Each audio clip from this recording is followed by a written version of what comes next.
PolitiFact editor-in-chief Katie Sanders says as the presidential campaign has heated up, they've been taking a closer look at claims from both the Republican and Democratic tickets. She says many of the statements that former President Trump made during his Friday night rally in Bozeman are ones they've heard multiple times before. But because it was our first time fact-checking Trump's appearance in that state and partnering with Montana news outlets, we wanted to highlight some of those repeats for anybody who was hearing it for the first time. On Saturday, PolitiFact followed up on 5 of Trump's statements from his Bozeman rally.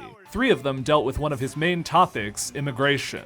Illegal aliens are stampeding into America by the millions and millions. They're coming from prisons, they're coming from jails. PolitiFact says federal data isn't complete, but it identifies just over 100,000 non-citizens with criminal convictions arrested by Customs and Border Protection since 2021, and not all of them were let in.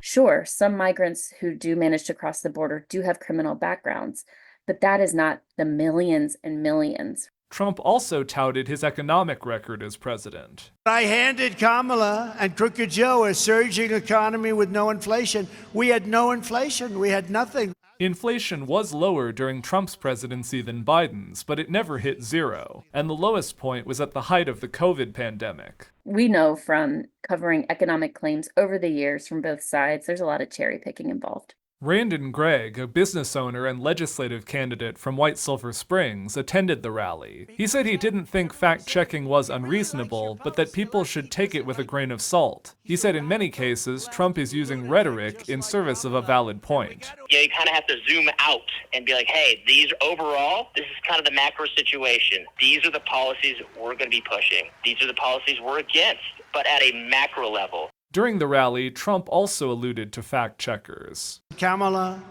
sometimes referred to as Kamala. You know, she got about 9 different ways of pronouncing the name. And because the press is so dishonest, no matter how you say it, they'll say you were wrong. You were wrong. I don't care if I get it right. Actually, I couldn't care less. You can find all of PolitiFact's recent fact-checks on both parties on their website, politifact.com.